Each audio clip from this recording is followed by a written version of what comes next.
Hello there everybody, Sam's Trains here and welcome back to the railway. Today we are looking at a brand new locomotive by, and I'm very excited to finally be saying this, Oxford Rail.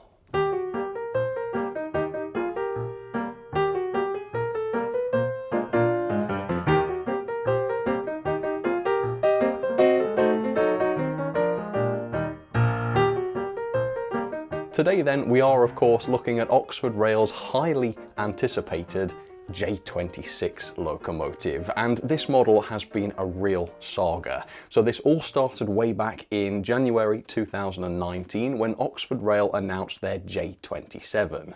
Then a year later they announced this, the J26, which is kind of an earlier version of the J27. Then a year later in 2021 the J27 came out and it was excellent, but the J26 never came. Oxford Rail kind of went really seriously downhill at this point. They were taken over by Hornby and development on their new products basically stopped. And I'll be honest with you, I never expected to see the J26. I thought this thing had been quietly cancelled. I thought this is just another model that we're never going to see. But then in 2023 it was announced that Oxford Rail were back, they were back developing products again, and that the J26 was back on. And now fast forward to 2025, of course the model is here, Oxford Rail are independent again, Hornby are out of the picture, they're able to have control over their own affairs again. So very excitingly, the J26 is now here. In terms of price then, when these were first announced, the price at the retailers was going to be £93.50, which obviously seems very cheap, but there's been a lot of inflation since then. It was 5 years ago, after all. So if we adjust that price for inflation, we're talking about £120 at the retailers now. But it is not £120. Now this is normally where we go on to all the doom and gloom about the ridiculous price of new models. Well, the price of this model is indeed ridiculous, but not for the reasons you might be expecting. So at the retailers, this brand new model is available for £110.44. So not only was the original price insanely cheap, but it's also gone down by £10. Now compare that with other new 060s on the market. I mean, what have we got? The Rapido 01, that was £169.95, so this is what, £60 cheaper than that. Even the Hornby J36, which is a really good model, is still £140 at the retailers, so that's £30 more. I think for £110 at the retailers, this seems like an absolute steal. Plus, apparently Oxford Rail have worked really hard on this. They've brought about loads of improvements over the J27 for seemingly no extra cost. So I'm really looking forward to seeing what this is like. I have not had my hands on one of these yet, so hopefully I'm right to be excited about this and it won't be a disappointment. Fingers crossed. And if you want to try one of these, check out the affiliate links down in the description. You've got the pre-grouping version. This is the one I'm really excited about, but there are later liveries available too, NER, BR, etc. Anyway, for now, let's get started. So it is lovely to be seeing the Oxford Rail packaging again. It's been a very long while since I've reviewed anything in an Oxford Rail box, so I'm really looking forward to this. And this model has really come around at the perfect time because the prices of so many new models are just ridiculous these days. And we hear all sorts of excuses for this. Production costs have gone up, niche prototypes are expensive because there's limited demand. It takes a model like this by Oxford Rail to actually show that, you know, a model like this can be produced at a reasonable price. So I'm hoping to be able to point to this loco and say, actually, look what can be done at a reasonable price. So I'm very glad that Oxford Rail is around. Anyway, the loco, let me show you the end of the box. So this is OR76 J26004. It is the NER Class J26 locomotive. In this case, it is the NER P2, so that's the pre-grouping version of it, in the lined black. So this is not even a simple livery. This has got loads of lining on it as well. Cannot wait to see this. I've said that about 30 times, so let's see it. Let's not delay. There it is. Look at that. So yeah, not a plain black. There is quite a lot of lining on this, I can see already. Anyway, let's pop this out. And let's have a look at the paperwork, because it's been a very, very long while since I looked at the J27. So there you have it, lovely photo of the real thing in NER livery, and there's a brief history of the class in real life. Pause and read that if you'd like to. Then on the inside we've got quite a bit of info here, brake rigging and coupling, so that shows you how to fit some of the accessories, running in period and lubrication. That's very, very basic stuff, but we'll talk about that later on. Removal of locomotive body and DCC socket location. So the DCC socket, which is 21 pin, is in the tender, although it doesn't appear to say how to remove the locomotive body, even though that's the heading, but never mind, it was quite easy from what I remember. Locomotive drawbar adjustment, so if you've got broader curves and you don't want the tender to be unrealistically far from the loco, you can couple them a little closer if you want, so that's good. And then some hints and tips, that's just generic information. Right, so I did spy a brief glance of some accessories, and I cannot believe what I'm seeing here. So let's pull these out and look. £110, and we have quality etched number plates, and these are the really good quality ones. So Hornby does this thing where they say a model comes with etched plates, and it's just a plate shaped bit of plastic or metal which has the contents printed onto it. These are properly etched. The numbers and letters actually stand out from the black surface. They look tremendous. I cannot believe Oxford have included those with a locomotive of this price. Plus we have the alternative drawbar there, I assume that's for closer coupling. We've got fireman's tools, can you believe all of this? So there's a shovel there, a stoker, and what else? We've got some 3-link couplings. How many expensive locos don't come with those? Incredible. I have been blown away so many times over the years by what Oxford Rail have been able to offer at a certain price, and I didn't think I would ever be blown away by the price of a model in 2025, but now I have been. Right, oh my goodness, just look at that finish. Oh wow, that's a lot better than the J27, a lot better. I mean, the J27 wasn't bad, but that is beautiful. That really does look great. Okay, lifting, here we go. And you know what? This is not a dreadfully light loco either. It doesn't have a die-cast body or anything, but it does have a die-cast running plate, so it's not light. And again, at this price, die-cast anything is really good to see. But anyway, yeah, this is tremendous. It's an odd-looking locomotive. It's got sort of disproportionately small wheels and an absolutely gigantic boiler, as you can see. But the way this has been done is just great. Immediately, I'm getting a sense of high quality from this. And there's quite a lot of detail here as well. You know, you see the price, you think this is going to be basic. It's really not. There's quite a lot going on here. So anyway, we'll get to all of this in just a second. But first of all, let's have a bit of background on these locos in real life. So the J26 started out on the Northeastern Railway as the Class P2, not to be confused with the Gresley P2, of course. Probably quite difficult to confuse those. Anyway, it was introduced in 1904 to the design of Wilson Worsdale, and 50 would be built over the following couple of years for freight work. The design was inspired by the freight locos of the USA, so interesting connection to the States there, and as such the P2 used this massive boiler, in proportion at least to the rest of the engine, plus a pretty high boiler pressure for the time of 200 psi, which later had to be lowered. They successfully hauled key long-distance goods and mineral trains for about 10 years, after which time they were displaced by more powerful freight engines, such as the Q6, that's an 080. Nevertheless, the class still found work doing lighter duties, and they passed into NER ownership in 1923, where they continued to work, and all examples survived into BR ownership as well, following nationalisation. The first withdrawal wouldn't actually take place until 1952, but it was at this point that their destruction truly began. By 1966, all 50 had been withdrawn, and then they were later scrapped with no survivors. The J27, this is the class we've already seen from Oxford, was a modification to the J26, which was done in 1906. This involved a boiler with fewer boiler tubes, plus an improvement to the fire grate slope to reduce heating on the loco's rear bearings, plus it increased the space in the firebox. The J27s were slightly more fortunate than the J26s, though most of them were scrapped following withdrawal in the late 50s and 60s. One has survived in preservation. I knew it.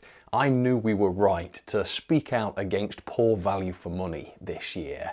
If Oxford Rail can produce a model of this quality, and this is quality by the way, for £110, then there's no reason on earth why we should be expected to pay £60 to £90 more for other 060 tender engines. The value for money here is just tremendous. Now, yes, some 060s are more complex than this, so if there is an 060 which has maybe a Westinghouse pump or something which this doesn't have, or maybe extra detail parts such as, let's say, valves on the side of the smoke box, then yeah, I can understand being asked to pay £20 or even £40 more than this. But otherwise, this Oxford Rail locomotive just proves that locomotives like this can be sold to customers for a reasonable price. So this is quite a niche prototype. I mean, how many people model the NER? Not that many, so that's one excuse out the window. This is not cheaply made. It even has wire handrails, not plastic ones. We've seen a fair few plastic handrails this year, haven't we, on far more expensive models than this. Nor is the entire loco made of plastic. The running plate, for example, is die-cast, so the weight is pretty good on this. It comes in at 228 grams, which is only 12 grams lighter than the Rapido 01, but yeah, it is lighter. Interestingly, it's also lighter than the J27 as well by about 7 grams, so I'm not too sure where the difference in weight comes from there, but either way, it's not terribly light. Plus, according to the mighty steel ruler, the running plate is straight this time, and if memory serves, that was a bit of an issue with the J27. It also has some amazing features like the etched number plate, for example. Really not expecting to see that sort of thing at this price, yet see it we did. Anyway, a big question then, how does this differ from the J27? Well, if I bring the J27 in now, you can see that it doesn't differ too much. Mostly the two are the same, but they are not identical. There are some physical differences, such as the cab. You can see the cab window style here is different between the two locos, plus the cab roof is different as well. There's also a different running plate, so the original J26 apparently didn't have rivets on its running plate or around the smoke box. The J27 does have riveting on its smoke box and such, so yeah, a few subtle differences. There are a lot of quality of life improvements here to the J26 though. Firstly, the finish. The finish here looks miles better than it did on the J27. We've got a beautiful satin, more towards a gloss I would say really, finish on the boiler, although they've added a matte effect to the smoke box, which is quite realistic. That is what you see on real locomotives. Great to see that included on this loco. The other downside with the J27 was the axles. These did not look good. They drew the eye, they were shiny, they were overscale, not very realistic. Well, Oxford have fixed that. On these, the axles are covered over. We've got the little lathe hole just as you'd see in real life, and we've even got lining around the axles there. That looks fantastic. So let's jump in and show you exactly what you get for the money then. So beautiful lining. This is another thing. Very surprising to see such complex decoration on a loco of this price, and the lining is just beautiful. It's so well done. We've got this sort of gold band between the boiler and the smoke box. The splashes have been lined as well, very precisely too, as has the side and front of the cab. Loads of lining here. The running plate is lined, the steps are lined, and as I might have mentioned, the wheels have lining on them as well. Even the ends of the buffer beams have lining, so this is quite complex. You know, it's not a bright colour, but there is quite a lot going on here with the decoration. I'm not terribly keen on the finish of the safety valve bonnet here. This does have a painted finish rather than a truly metallic finish, but it's not as grainy as some that we've seen, so it's not terrible, and it certainly does shine a fair bit, but I think we have seen better from the likes of Dapol, let's say. I also like that the coupling rods are painted red. I mean, that's a prototypical difference, but that's another thing that was not on my J27, so again, that was quite interesting to see. Let's jump in then and talk about the detail. So let's start at the bottom. The brake rigging is pre-fitted. Hopefully that will not get in the way of servicing. I'm sure not, knowing Oxford. The buffer beams are quite bare out of the box, although don't forget you do have 3-link couplings for you to fit onto the hooks. That is marvellous. The buffers are quality turned metal and they are sprung, look at that. And we even have a pre-fitted tension lock coupling on the front as well as the back. We'll get to the back later on. There are pre-fitted lamp irons which are nice and straight. We've also got some on the front of the smoke box as well. The smoke box door handle is separately fitted, that's good to see, and the handrail on the front of the smoke box once again is made from wire. Very, very good quality. Across the running plate we've got a little grab rail here above the steps, and we've got a rod here coming from the cab right towards the smoke box. That is a separate part. There's not a massive amount of detail between the frames, although there is a little bit of red painted valve gear which catches the eye. I'm very glad that is there, otherwise that space would look very large and empty, wouldn't it? Then over on the other side we've got what I think is the reverser rod. Again, that is a separate part. Now the chimney and the dome are fitted into the smoke box and the boiler respectively. The fit of the chimney is not too bad. I think we've seen better, but there is not a massive gap around this part, which is great to see. The dome is even better. Again, this is a separate part, but it does fit into the boiler very seamlessly. So again, this is quite a lot better than we've seen on some expensive models. There is a little bit of a crack in the boiler, but you can only see it from this angle. It's been very cleverly positioned behind this rod that I've already mentioned, so that at normal viewing angles, it's actually quite difficult to notice the crack in the boiler. So again, some thought has gone into this. I should also point out though that there are some noticeable moulding lines higher up on the boiler, and these are a bit less effectively disguised. They're not too bad, and I do think the gloss helps to hide them a little bit, but yeah, they are noticeable in certain lights. The safety valves are interesting actually because they're painted red. They were kind of lost on the J27 because they were plain black. They stand out a lot more now. And look at these turned metal whistles. This is really good quality for what it cost. Again, everything is surprising me here. Then we have the cab, of course, with the front-facing windows. These window frames are painted. The other window frames are lined as well. And the cab interior is absolutely amazing. So we have painted gauges, loads of different separately fitted parts, everything picked out. It looks fantastic. One thing this doesn't have is an LED in the firebox, which is a shame. You know, more premium models do have that feature usually these days. But the fact that this doesn't have it is more than reflected in the price, and it's certainly not an essential feature.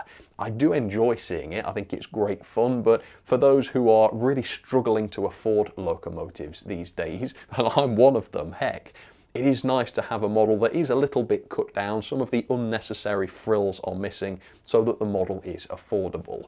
I think a bit more of this would not do amiss. And then we've got a hinged tender fall plate, as you can see, which is touching the tender there. It meets the tender very nicely. Speaking of the tender, again, this is just beautiful. The finish is really well done. It matches the locomotive boiler, although because it's not curved, it doesn't catch the light in quite the same way. Again though, there is a lot of complex lining here. We've got the lining around the tender body. Everything on the underframe is fully lined as well with quite some precision. Yeah, that really does look fantastic. And then we've got the NER on the tender there, which again is a beautiful print. I think the smaller handrails, such as the ones on the tender, are just made of plastic. But unlike some plastic handrails, these do actually sit straight, and I don't think you can really notice that they're not made of metal, plus they're nice and fine, so that's good to see. Around the front of the tender, we've got separate controls and such, really quite a lot of detail here. We've got a separate coal guard around the top of the tender, plus a very small coal load pre-fitted. It's kind of running on empty a little bit, isn't it? But of course the thought behind that, I assume, is that if you don't like the pre-fitted coal, you haven't got to faff about removing it. You can add your own crushed coal on top of it, and there you go, that's more to your taste. But yeah, I think the coal load provided is absolutely fine, although I don't think it's removable.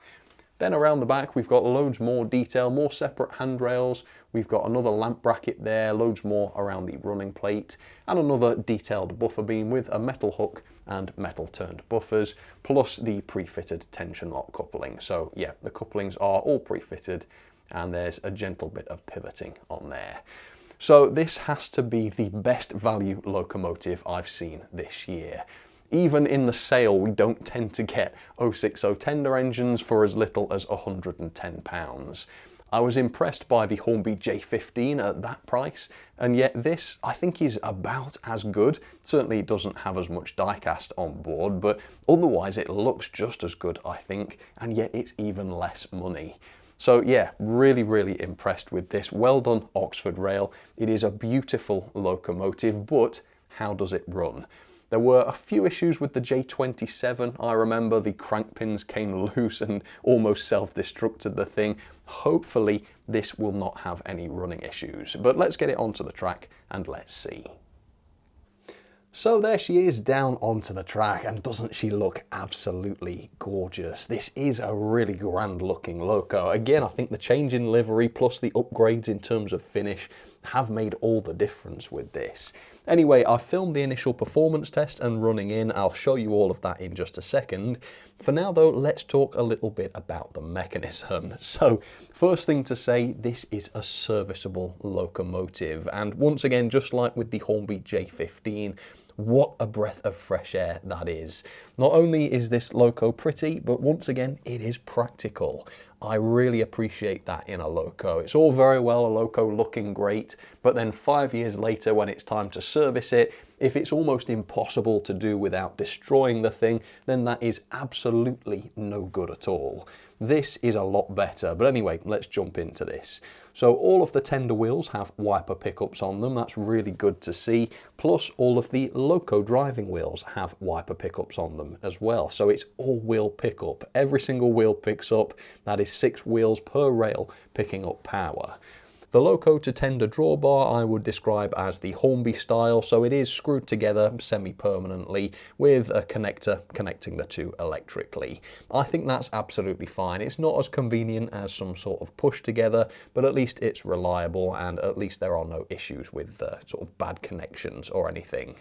Okay, removing the base keeper plate is really simple. The brake rigging has been smartly designed so that the screws are not underneath the sort of cross members of the brake rigging. You do just have to remove the front bit so that you can get to the front screw, but fortunately the brake rigging has not been glued in place. The factory obviously got the memo that these parts were just to be friction fitted, which suggests that Oxford Rail have full control over what the factory does. Very good to see that. Anyway, the front coupling has to come out as well because there's a hidden screw underneath there, but with all the screws out, the base is fully removable. That means you can easily clean the pickups and service the thing. Plus, they've even gone to the expense of fitting these pogo pins for the best possible connection. It's really well done, this. Plus we've got separate bearings on the driving axles, which again is a quality feature, but they've even gone a step further and added these little tiny foam pads onto the top of each bearing so that the base keeper plate tightens down on these, making sure the bearings sit in exactly the right place, and it also dampens any vibration to reduce noise. The attention to detail here is great. Body removal, once again, is not like a trip to hell.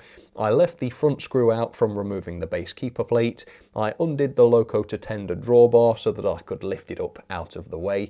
2 screws at the back of the loco and the body can be removed. Again, serviceable. It doesn't seem like a lot to ask for, but with some models, this level of serviceability would be a dream come true.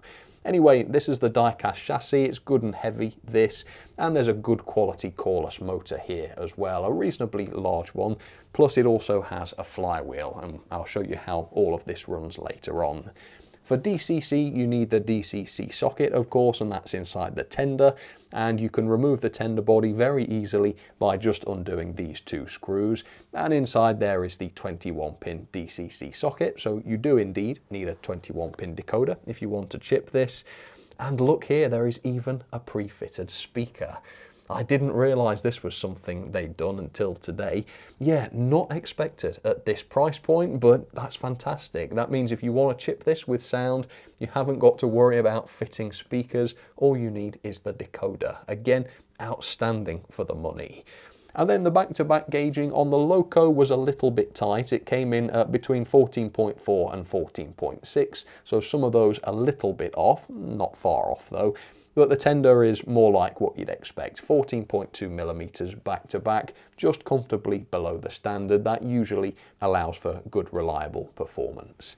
But there you have it. It has everything, doesn't it, this Loco? It doesn't have lots of fancy features such as lighting, but it's got more fancy features than you'd expect. I was not expecting a pre-fitted speaker at this price. But anyway, that's the mechanism. Let me jump back in time now and show you how this ran. All right, moment of truth then. This looks like a beautiful engine, but will it run like one? Let's find out. Forwards direction, first ever run, turning up power now. Well, it works. And to say I've not yet run this in, that was a remarkably smooth start. Yeah, it looks good, doesn't it? It seems good and smooth anyway. Oh, excellent. Well, I'm glad it works all right. Let me run by at half power then, give you a sense of the speed. Here we go, 50%. There we are. So I believe this runs a coreless motor. Obviously, you guys will know the answer for sure. To say this is a coreless motor, and given the high RPM of your typical coreless motor, I don't think this Loco's running too fast. I mean, if you think about the Bachmann Precedent and the Bachmann 812, those really fly along at 50% speed. This one, it's not slow, and it does seem, you know, reasonably speedy for a freight engine, and maybe it's getting faster the more I run it, I don't know. But it doesn't seem as extreme as those. It seems, you know, relatively controlled, which is good. I'm definitely detecting a flywheel effect. Let me cut the power in front of you. You ready? Cutting now. Big time. Wow. Lovely. So we've definitely got a flywheel acting in there. What about the crawl then? I will try this later on after it's been run in, but straight out of the box, what's this like? Here we go. Turning up. Oh. Is it moving? Can't tell. Let's go up a bit more. Yeah, it is moving now. Well, that's pretty good. That is really good. Look how slow that goes. And can I smoothly accelerate? Almost. Yeah, a little bit of a, well, almost a bit of a stall there when I tried to accelerate. But hopefully that will improve with running in. Let's just do a quick power test. Wow, that flywheel. Up to 50. Oh yeah. Loads and loads of power there. In fact, it's not slowing down under an obstruction at all. So with that, let's run this in and see how it gets on around the track. Here we go. All right, there she goes, looking absolutely amazing, it must be said. And yeah, it's relatively smooth, as you can see. Maybe a little bit on the speedy side for 50%, but certainly smooth. And as we've also seen, certainly able to run more slowly than this as well, and still be smooth. So I think this is shaping up to be really good. What do you reckon? Yeah, it seems to be a top-notch performer again for not very much money. So I'll let this run in fully now. I'll give it 30 minutes forwards and then 30 minutes backwards at half speed. Then we shall come back, I will finish off the review, and of course we'll see what this looks like with some rolling stock. Okay, don't go anywhere, I'll be right back. All right, folks, that is running in complete. And yeah, this is a really beautiful runner.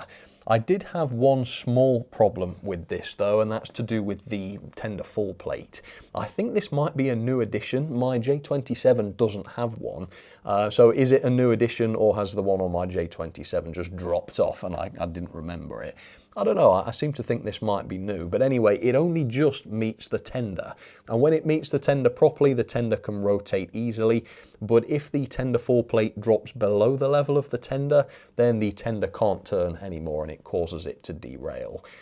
I don't think this will be a problem on a perfectly flat layout, but if you're going down an incline or something like that, which, let's face it, does happen on model railways, it is possible for that tender full plate to drop down and, you know, cause problems. So just be aware of that. It is a pity, really. If that full plate was just a millimetre or so longer, then I don't think this would be an issue. But yeah, I did have that happen once or twice with my various messing about. It's only a minor thing, and again, on a flat layout, I think it would be fine, but keep it in mind. Anyway, let's see what this is like now. Is it any quicker than it was before? I seem to think maybe slightly. That's 50%. So yeah, it's not slow by any means, but I don't think it's quite as leery as those Bachmann cordless locos. But of course, it doesn't really matter too much as long as it can do more sensible speeds, such as that, which it can beautifully smoothly, as you can see. And of course, because of all the pickups, it'll go over the dead zone on the points without stopping, which is great. What's the crawl like then? It was very, very good before, but it did struggle to accelerate smoothly. So now that it's running, let's see if that's any better. Gosh, look how slow that is. Yeah, if you get it in that sweet spot, it really does crawl slowly. And then to accelerate, that's a lot better. Yeah, marvellous. Absolutely marvellous. I can't fault it. It's lovely. It really is lovely. Whoa. Yeah, you got to watch it though. You give it too much on the controller, it will go for it. Such is the cordless motor. Torque still good, up to 50. Yeah, absolutely. Speaking of that, the pulling power is surprisingly good, actually. So the tractive effort came in at 0.28 newtons, which is about the same as the Rapido 01, despite that loco being heavy. I think the reason this is so good is that the weight is focused on the loco. The tender is really quite light. I would say even lighter than usual, actually. So there is probably a bit of a bias towards the loco being heavy this time. But yeah, that is powerful. That is sort of about the same as a Bachmann Jubilee. So very good for an 060. It seems almost too good to be true. So to see if it is, I've set up quite a big train of open wagons. If she can haul these without slowing down on the curves, I'll be mightily impressed. But anyway, let's see if she can. Let's back up and let's test those couplings. Here we go. See if I can do this steadily. So in the past, Oxford's couplings have had a bit of a reputation for being droopy and sometimes unusable. So let's see whether these are okay. I mean, they don't seem to be droopy to me.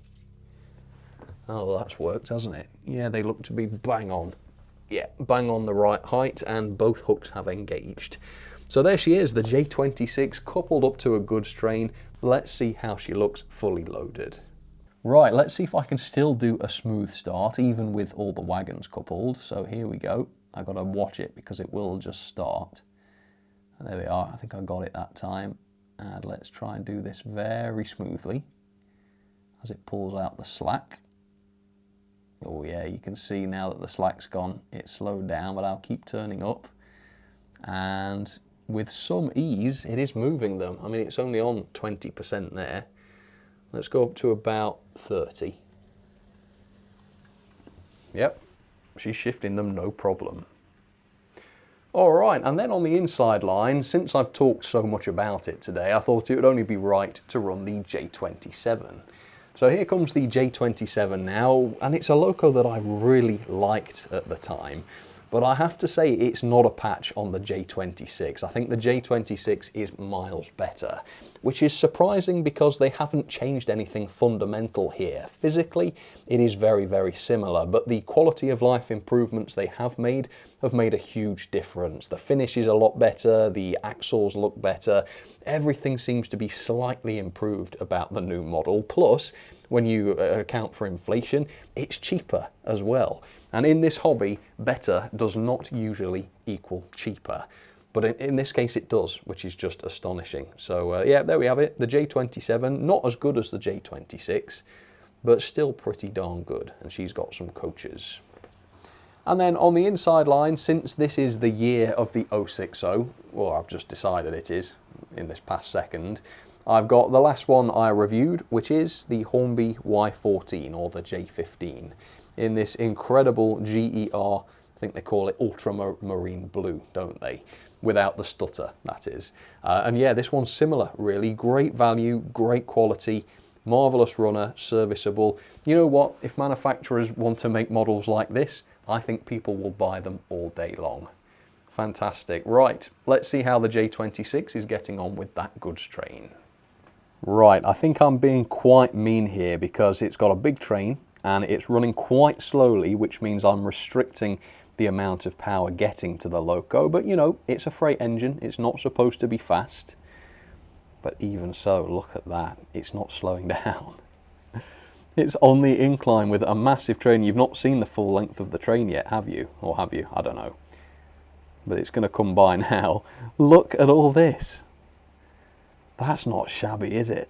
Crikey. It didn't slow down, nor did it wheel slip. Phew. That is something. I am impressed with this loco.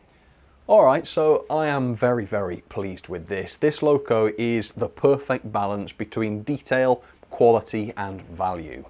This is not the most detailed loco in the world. It's missing some of the flashier features, but it does everything it needs to do to look great on the track. And, you know, I say from a distance it looks fine.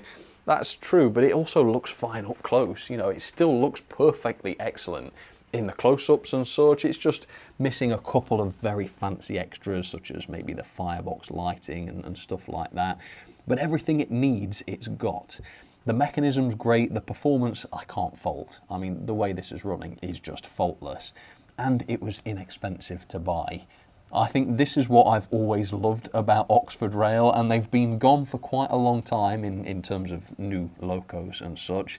But now that they're back, it is amazing to see that they have not changed and they're still up to their old tricks of producing amazing models at very, very reasonable and sensible prices, which, like I said earlier on, is such a breath of fresh air in this day and age. This really did come along at just the right time. Let's have some ratings then for the Oxford Rail J26, and I am mightily impressed by this loco, if you couldn't already tell. I think this is a thoroughly enjoyable engine. The level of detail then I've given 4-star. On the whole, I think it's very, very good. So it's a beautifully painted loco. Obviously the decoration is quite complex on this. There's a good bit of detail as well, particularly inside the cab, let's say. And the quality of the moulding on the body as well looks really good. We've got turned metal buffers, we've got 3-link couplings provided as accessories, we've got separate number plates which are properly etched. It's a really well detailed model, but it is missing a few features that maybe more premium models have, and there are 1 or 2 things that don't look 100% perfect. So there's no firebox lighting, that is what it is, but be aware it doesn't have it. There are some moulding marks on the boiler, you can see them in certain lights, not the most finessed in the world. And then we've got the paint on the safety valve bonnet, which I don't think looks that realistic. It's not terrible, but we've seen better. So I can't give it 5-star, but overall the level of detail is very, very good. Performance again is amazing. So now that it's running, the crawl is brilliant. It can inch along at impossibly slow speeds. It can accelerate smoothly. It runs very smoothly. It doesn't slow down even with a significant load. It is a fantastic runner. It's just that tender fall plate can be a little bit problematic. On a perfectly flat layout, I think it will be fine, but if the loco is transitioning from an incline to the level or vice versa, then it is possible for that tender fall plate to drop below the level of the tender and cause a derailment. That is unfortunate. I don't really know where to mark it down, so I've knocked off 1/2 star on performance. Pulling power though is really good, 0.28 newtons or 19 coaches on straight and level track. That's genuinely up there for an 060 tender engine. Like I say, it's within spitting distance of the Rapido 01, which was an all metal loco, more or less. So yeah, very, very powerful, which is great. The mechanism is solid. This has got everything. So it's got all-wheel pickup, proper bearings, it's fully serviceable. You can access the pickups for cleaning, you can get the body off without a problem. Really good quality cordless motor, nice modern 21-pin socket with a pre-fitted speaker as well. To say how little this loco cost, this really does have it all when it comes to mechanism. I've also decided to give the quality a 5-star. This is a beautiful quality model. So they have made improvements. The quality of the finish, I think, looks a lot better than it did. The quality of the build is marvelous as well. I didn't see any wonky parts, zero visible glue, nothing like that. Really, really solid. The running plate is die cast and straight, We've seen wonky running plates in the past, not on this occasion. We've got metal handrails, mostly anyway. Some of the smaller ones are plastic, but even those sit straight and look good. The main handrails though are metal, which is great, and we've even got things like turned metal whistles, which just look so good. The quality is clear to see with this loco. So on the whole, even though it does have a plastic body, because it still weighs a lot and because it is presented so perfectly, I have given this 5-star on quality. Similarly, well, value for money, I don't think I'll have to explain very much. Let's just say the RRP is £129.95 and the retailer price typically is about £110.45. Need I say any more? That is £50 to £60 cheaper than some 060 tender engines we've seen, and this is just as good and in some areas possibly arguably even better. So overall then, that is 8.97 out of 10. That's a really good score, but I think it's thoroughly deserved and a grade of A. Into the logbook we go for 2025 then, and it is second place. That's quite something for a loco that cost 110 quid. It's above the Accurascale P class and below the Accurascale Class 60. Now, why is this here? How did this inexpensive loco rank so well? Well, it's not there because it's the best in terms of detail. There are locos with more complexity in the detail, with lights and all of this other stuff. It's not there because of the detail. It's there because it's incredibly well made. It is high quality. It's an excellent runner. It is serviceable, so it's not going to be trash by the time the pickups get dirty and it's impossible to clean them. No, this thing is serviceable. It's maintainable. Plus, and most importantly of all, it is unbelievably cheap to buy given what you get. That is why this is in the top 5. This is why this is in second place. It's thoroughly deserved. Well done, Oxford Rail. What a cracking loco. Alright then folks, well that will just about do it for my review of Oxford Rail's new J26. Oh, what a fantastic job they did. And do you know what? I think this is why Oxford Rail are worth supporting. So if you fancy one of these, pick one up, show Oxford Rail that this is the sort of loco that we want, and this is the sort of loco that we will pay for time and time again. And if this does well, hopefully that will make them think, you know what, we're going to do another locomotive. And if they do decide to do another model and it's this good and this reasonably priced, I think we'll all be laughing. So yeah, seriously, tell Oxford Rail what a good job you think they've done. Comment on their social media, buy the model, buy their rolling stock. Let's support the companies that actually look out for us and give us what we've paid for. And in this case, probably given us slightly more than what we've paid for. But I suppose that's just because of how normal the ridiculously high prices have become now. So yeah, well done Oxford Rail. Thank you for this. It almost feels like cheating, paying just £110 for this loco, but it's a very good feeling, I'll give you that. Anyway, if you want to pick one of these up, affiliate links down in the description. Do comment down below, let me know what you think about this. Have you got one? How did you get on with it? Do let me know. For now though, thanks very much for watching, and I'll catch you on the next one. Alright, cheers folks, you take care.